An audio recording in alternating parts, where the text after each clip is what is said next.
आज विशेष करवा चौथ का पर्व है। देश दुनिया की सुसंस्कृत महिलाएं अपने अपने पति की दीर्घायु की कामना कर रही हैं। चिरंजीवी होने के लिए आज पूजा कर रही हैं। अपने अपने देवी देवताओं को मना रही हैं। और इस करवा चौथ में हर बहन का भाई अपने बहन के यहाँ पोहा, चूरा और बतासा, चावल आदि लेकर के पहुँच रहा है।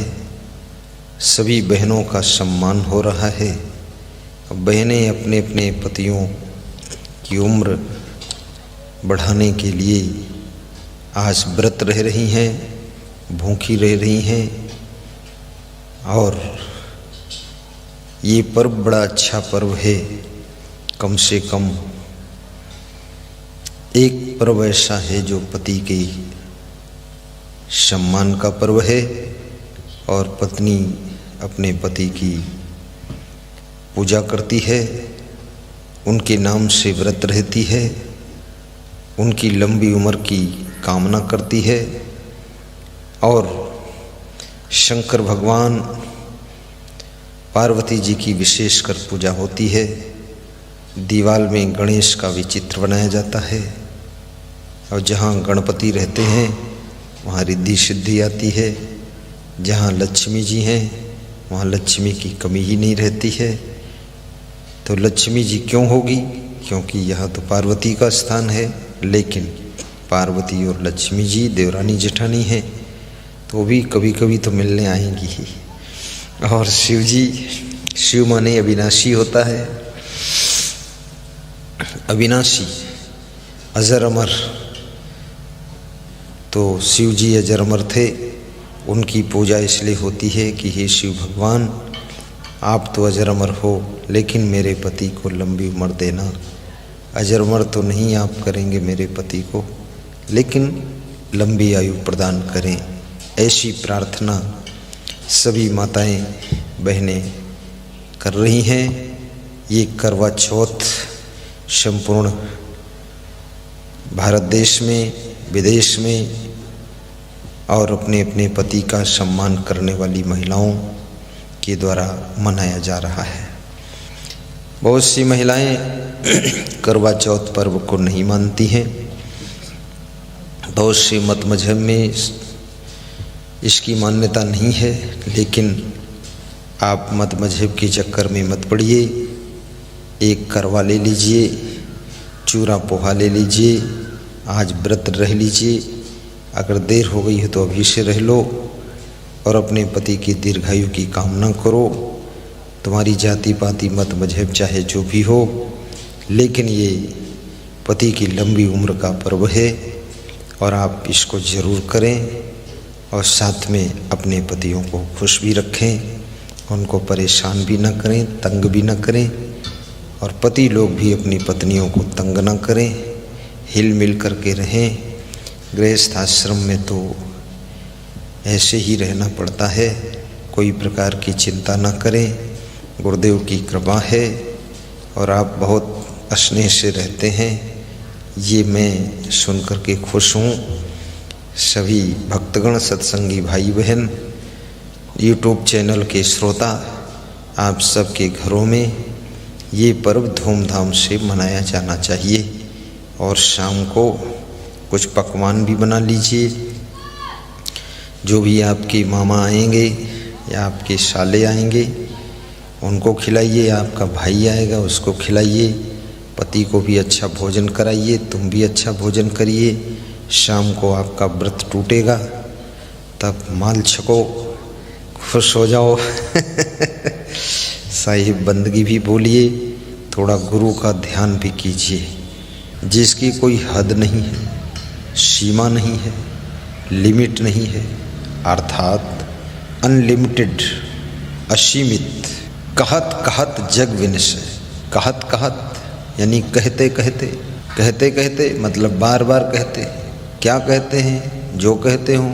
कबीर साहब ये तो बता नहीं रहे क्या कहते हैं, लेकिन कहते अनहद कहत कहत जग विनशय। अनहद सृष्टि समानी, और सृष्टि इस असीमित दायरे में समाई हुई है। ये सृष्टि असीम ब्रह्मांड में समाई हुई है। बहुत बड़ी सृष्टि है, बहुत बड़ी सृष्टि है। बहुत बड़ी पृथ्वी है, बहुत बड़ा सूर्य है, बहुत बड़ा चांद है, बहुत बड़ा मंगल लोक है, बहुत बड़ा बृहस्पति लोक है। ये सब कोई नाप जोख कौन करे इसकी। तो शायद कहते हैं मनुष्य संसार में रहता है, ये असीमित बातें कहता रहता है, असीमित ज्ञान की बातें भी करता रहता है, असीमित कल्पना करता रहता है, असीमित सपने देखता रहता है, असीमित अहंकार की बातें बढ़ बढ़ कर बोलता रहता है। असीमित है, असीमित अनहद सृष्टि समानी। और इस असीमित विचारों में, असीमित कल्पनाओं में, असीमित सपनों में, असीमित योजनाओं में, असीमित बातों में, असीमित व्यवस्थाओं में पूरी सृष्टि समाई हुई है। पूरी सृष्टि का मतलब ये है जितने भी प्राणी हैं, जिनमें मनुष्य खासकर, ये सब इसी असीमित दायरे में समाया हुआ है। क्योंकि सृष्टि प्राणियों की ही मानी जाती है। लेकिन दो प्रकार की सृष्टि संतों ने कहा है, जड़ सृष्टि, चेतन सृष्टि। जड़ सृष्टि में जैसे पेड़ हैं, पौधे हैं, पृथ्वी है, नदी है, नहर है, पहाड़ है, जंगल है, सड़क है, रेलवे लाइन है, ये सब जड़ सृष्टि है। और चेतन सृष्टि जैसे मनुष्य है, पशु है, पंछी हैं, कीड़े मकोड़े हैं, ये चेतन सृष्टि है। जिसमें जीव है, जिसमें चेतना है, जिसमें जान है, वो चेतन सृष्टि कहलाती है। चेतन सृष्टि, चेतन सृष्टि और जड़ सृष्टि। लेकिन जो चेतन सृष्टि है, इसके साथ में जड़ चेतनमय संसार, जड़ शरीर है,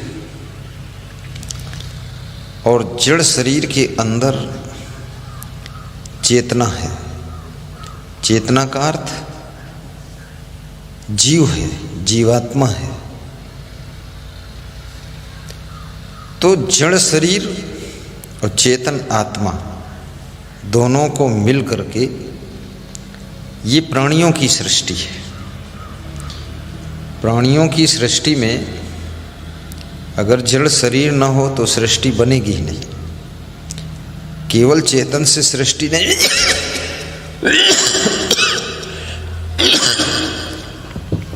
इस चेतन के साथ में जड़ शरीर भी जुड़ा हुआ है। जड़ शरीर जुड़ा है, और वो जड़ शरीर तभी तक जीवित है जब तक उसमें जीव है, चेतना है। इसलिए इसको चेतन सृष्टि कहते हैं, क्योंकि चेतन के बिना ये शरीर जीवित नहीं रह सकता। और जड़ सृष्टि एक है केवल जड़ सृष्टि। केवल जड़ सृष्टि का मतलब है जैसे पेड़ पौधे, पहाड़ है, नदी है, झरना है, तो इसमें चेतना नहीं है, इसमें जान नहीं है। इसमें जो है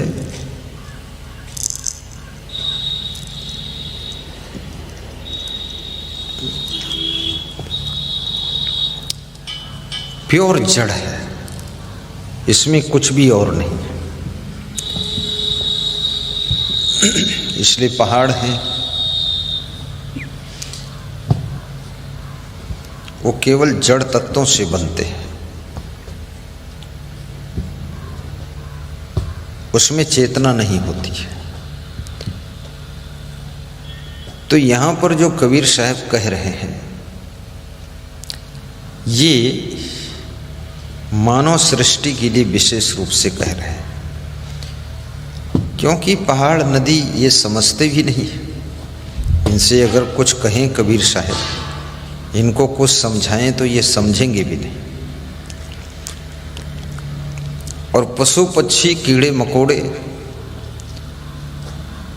ये भी नहीं समझेंगे।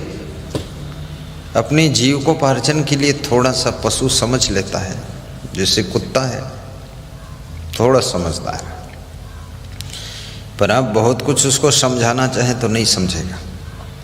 बैल है थोड़ा समझ लेता, खेत जोतना है, बैलगाड़ी खींचना है। ऐसे भैंसा है, गधा है, ऊंट है, घोड़ा है, हाथी है, इनको मनुष्य थोड़ी ट्रेनिंग दे देता है, ये ट्रेंड हो जाते हैं। क्यों? क्योंकि इनमें चेतना है। लेकिन कीड़े मकोड़े ट्रेंड नहीं होंगे, उनके पास बिल्कुल ब्रेन नहीं, दिमाग नहीं, पर ये ट्रेंड हो जाते हैं और बहुत अच्छी तरह से ट्रेंड होते हैं। गाय भी ट्रेंड हो जाती है, पर उनकी ट्रेनिंग की एक सीमा है, बहुत ज़्यादा वो ट्रेंड नहीं हो सकते। वो बस अपने एक निश्चित दायरे तक ही रहेंगे। परंतु मनुष्य एक विशेष बुद्धिमान प्राणी है और मनुष्य के लिए कबीर साहब कहते हैं अनहद सृष्टि समानी, असीमित विचारों में पूरी सृष्टि समाई हुई है। मनुष्य से पूछो क्या हाल चाल है, कहता है सब ठीक है, लेकिन पढ़ने में मन नहीं लगता है, काम करने में मन नहीं लगता है। तो उनसे पूछो मन कहाँ लगता है, तो बताते नहीं। क्यों नहीं बताते हैं? क्योंकि बताएंगे तो बेइज्जती है। उनका मन गलत जगह लगता है, कुकर्म में लगता है, दुष्कर्म में लगता है, फिल्म देखने में लगता है, अपराध करने में लगता है, गाना सुनने में मन लगता है, दारू पीने में मन लगता है, व्यभिचार में मन लगता है, आलस्य में मन लगता है, अच्छा अच्छा खाने पीने में मन लगता है, अच्छे अच्छे कपड़ा पहनने में मन लगता है। फिर मन लगता कहाँ नहीं, काम करने में मन नहीं लगता है, झाड़ू लगाना हो मन नहीं लगता है, मिट्टी ढोनी हो मन नहीं लगता है, ईंटा ढोना हो मन नहीं लगता है, भोजन बनाना हो मन नहीं लगता, लेकिन भोजन खाने में मन खूब लगता है। बिस्तर बिछाना हो मन नहीं लगता है, लेकिन बिस्तर पर सोना हो खूब मन लगता है। बड़ा चालाक आदमी है। पैसे खर्च करना हो खूब मन लगता है, और पैसे कमाना हो, पैसे कमाने के लिए मेहनत करना हो तो मन नहीं लगता है। स्कूल में पढ़ाई करना है मन नहीं लगता है, लेकिन पढ़े लिखों जैसा सम्मान पाना हो तो मन खूब लगता है कि ऐसा सम्मान हमको भी मिले, हमको भी वेतन मिले 1 लाख महीना। लेकिन पढ़ने में मन नहीं लगता। अब पढ़ने में मन नहीं लगता है तो ये फोकट में वेतन कौन देगा? कौन देगा? बिस्तर बिछाने में मन नहीं लगता है तो बिछाएगा कौन? कौन बिछाएगा? जो बिछाएगा उसके लिए कुछ और इंतजाम तुमको करना पड़ेगा। इस सृष्टि के अंदर लेन देन का संसार है। यदि आपके लिए पत्नी भोजन बनाती है तो पत्नी के लिए आप दुकान खोलकर सर्विस करके धन कमा कर लाओ। और जिनकी स्त्रियां सर्विस करती हैं तो उनके पति लोग भोजन बनाना सीख लिए, वो बनाने लगे,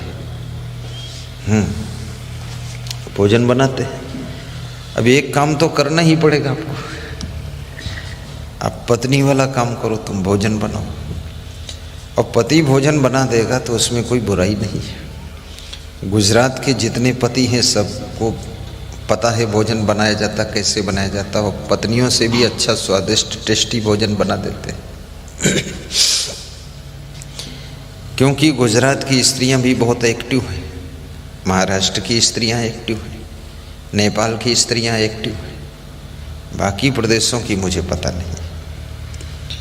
तो क्या सब आलसी है? नहीं हैं, वो भी एक्टिव, लेकिन गुजरात में ज़्यादा ही एक्टिव है।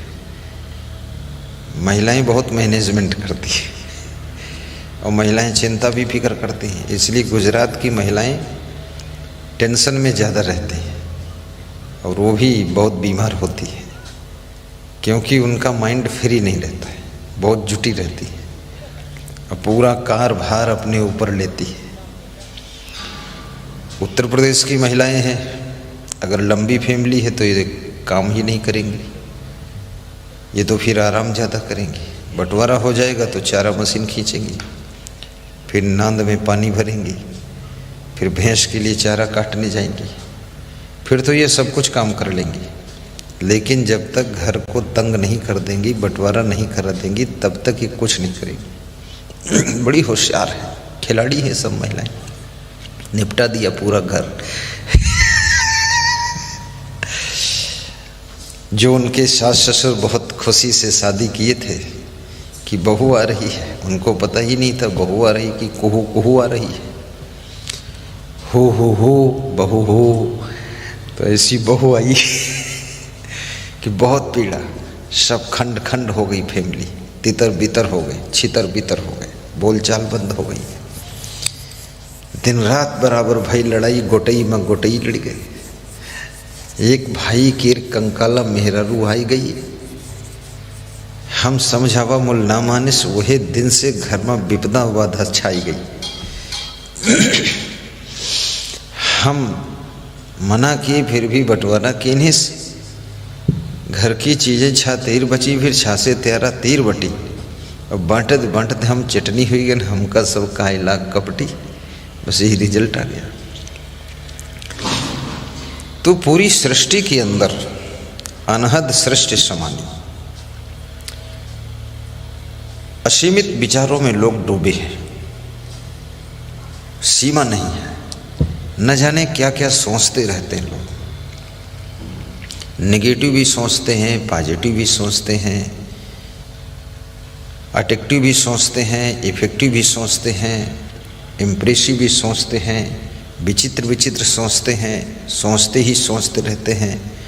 सोचने में कोई कसर ही नहीं है, बहुत सोचते हैं, बहुत सोचते हैं, दिन रात सोचते हैं।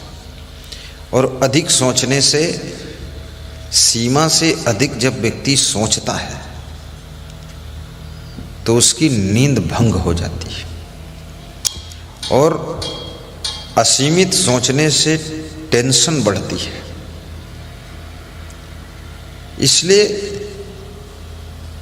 सोचो फिर उसको करो, अब बाद को रात दिन सोचते रहने से कुछ खास नहीं होगा। सीमित सोचिए, कदम उठाइए और छोटे से शुरू करिए। करते रहो, काम करते रहो, नाम जपते रहो, वक्त जीवन का यूं ही निकल जाएगा।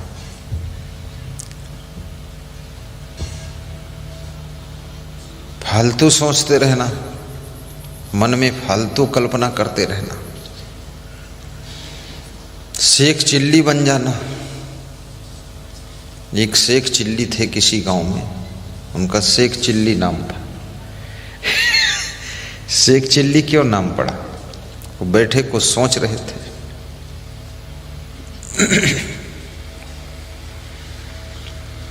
और उनके पत्नी ने कहा था बाजार जाओ और ये घी है 10 किलो, इसको बेच आइए, कुछ पैसे हो जाएंगे। उनके घर में भैंस पली हुई थी, गाय भी पली थी, शेख चिल्ली थे, तो अपने सिर के ऊपर 10 किलो घी का घड़ा भरे हुए थे, रखे थे। उस समय भैंसें भी सस्ती मिलती थी और घी भी सस्ता था, तो 10 किलो घी भी बहुत था, 40-50 रुपये किलो। भैंस भी उस समय 1000-2000 में ही मिल जाती थी, पुराने ज़माने की बात। तो उनकी पत्नी ने कहा कि सिर पर घी का घड़ा रखे हो। उस समय मिट्टी के बर्तनों का ज़्यादा महत्व था, घी मिट्टी के बर्तन में रखा जाता था। जो कुम्हार मिट्टी के बर्तन बनाता था, पकाता था, उन बर्तनों में ही दूध पकाया जाता था, उसी बर्तन में घी रखा जाता था। उसको मिटरा बोलते थे, घी का मिटरा। तो उसमें घी था, और घी का मिटरा, गर्मी का महीना था, वो सिर पर रखे हुए थे घी का मिटरा, और बैठे थे, बड़ी खुश थे, प्रसन्न बहुत थे। तो उनकी पत्नी ने पूछा, बहुत खुश हो, क्या बात है? तो बोले, हम बहुत कुछ सोच रहे हैं, इसलिए खुशी है। बोले, क्या सोच रहे हैं? हमको भी बता दो, हम भी खुशी मना लें साथ में। तो शेख चिल्ली ने कहा, हम ये सोच रहे हैं कि अभी अपने पास में 2 भैंस है, 2 भैंस से ये 10 किलो घी हुआ है। ये 10 किलो घी बेचेंगे, और बेच करके और हम भैंस लाएंगे, फिर घी बेचेंगे, फिर और भैंस लाएंगे, ऐसे हम 50 भैंस बनाएंगे। और 50 भैंस से फिर घी होगा तो उसको बेचेंगे, उस घी से हम मकान बनाएंगे, और उस मकान को बना करके फिर अपने बेटे का विवाह करेंगे, विवाह कर देंगे, और विवाह करेंगे, और फिर उस मकान में हम कुर्सी पर बैठेंगे, पैसे होंगे हमारे पास, और बेटा मेरे पास आएगा कि पापा चलो भोजन कर लो। तो मैं बोलूँगा अभी नहीं करूँगा, सिर हिला कर वो बोले कि अभी नहीं करूँगा। तो जो सिर पर घड़ा रखा था घी का, वो गिर गया, फूट गया। तो गर्मी का महीना, पिघला घी वो सब बह गया, खराब हो गया। तो उन्होंने जितना कल्पना किया था वो सब खत्म हो गया मामला। तो शेख चिल्ली की उड़ान खत्म हो गई। चिल्ली माने चील होता है, चील बहुत ऊंचे उड़ती है, लेकिन आखिर उसकी नज़र तो घूरे पर पड़ी हुई चूहे पर ही रहती। तो शेख चिल्ली बहुत रोने लगे। तो उनका बेटा आया, बोले, क्यों रोते पापा? बोले, रोते क्या है, सारी सिस्टम, सारी व्यवस्थाएं ही बिगड़ गई। बोले, हुआ क्या? बोले, ये 10 किलो घी में ही सारा खेल छिपा था। तो बोले, कैसे हुआ? बोले, 10 किलो घी बेचकर और भैंस लाते, धीरे धीरे फिर घी होता, फिर बेचते, फिर 50 भैंस होती, फिर बेचते, मकान बनाते, तेरी शादी करते, बहू आती, पोता होते, बहू पोता, और तू मिलकर मेरे से कहता, अब्बा जान भोजन कर लो चल के। तो मैं मना करता, नहीं नहीं मैं नहीं खाऊंगा, मैं नहीं खाऊंगा। तो ऐसे मैंने नहीं किया, सिर हिला दिया, नाना में वो गिर गया, घड़ा फूट गया, सारा घी मिट्टी मिल गया, चौपट हो गया, सारी सपना खत्म हो गया। तो ऐसे कितने लोगों को शेख चिल्ली जैसे सपने, शेख चिल्ली ऐसे कल्पना करते हैं, फालतू में रात भर सोचते रहते हैं, बिस्तर पर सोचते रहते हैं, रास्ते में सोचते हैं, गाड़ी चलाते चलाते सोचते रहते हैं, सोते ही नहीं हैं। सबसे सुखिया तो साधु है। साधु गाड़ी में भी सो जाता है, बिस्तर में भी सो जाता है, रात में भी सो जाता है, दिन में भी सो जाता है, और जागने के समय जागता भी है, सवेरे मॉर्निंग में जागता भी है। ऐसा नहीं कि सोता रहता कुंभकर्ण की तरह। सवेरे 5 बजे उठ जाता है, 4:30 बजे उठ जाता है, अपना ध्यान, पूजा पाठ, साफ सफाई, आश्रम को क्लीन करता है। अभी यहाँ राजेश यादव जी TI 3 स्टार कोतवाल गोला के आए थे, तो कह रहे थे ये आश्रम इतना साफ कैसे होता है। तो हमने कहा दिन भर में तो एक ही संत साफ कर देता है, लेकिन सुबह इसमें 20 लोग सफाई में लगते हैं।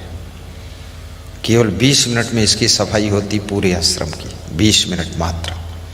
बोले, अरे, तो हमने कहा हाँ, सबको अलग अलग सब करते हैं। बहुत खुशी हुए। बोले, मैं भी यहाँ फूल के पौधे लगाऊंगा। हमने कहा लगा दो। पुलिस वालों के पास में भी प्रेम होता है। जहाँ अच्छी जगह होती वहाँ सबको अच्छा लगता है, वहाँ तो चोरों को भी अच्छा लगता है। चोर आता है वो भी खुश हो जाता है, खुश होने के बाद चोरी करता है तो और खुश हो जाता है। लेकिन अच्छी जगह पे अच्छा तो सबको लगता है, इसलिए घर भी अच्छा बनाओ और घर में अच्छी नींद भी लो और स्वभाव भी अच्छा बनाओ, कर्म भी अच्छे करो, धन भी अच्छी तरह से कमाओ, बुद्धि का सदुपयोग भी अच्छी तरह से करो और अच्छे अच्छे गुणों को धारण भी करो। आश्रम भी अच्छा बनाओ, किसी का अच्छा बना तो उससे ईर्ष्या मत करो, किसी का घर देख करके ये मत कहो अरे बेईमान है, चोर है, लूट लूट के घर बनाया है। अरे जिसका घर बना और लूट लूट के नहीं बना है, उसके माध्यम से लाखों घर और बन चुके हैं। जैसे मुकेश अंबानी का घर है 27 मंजिल ऊंचा है,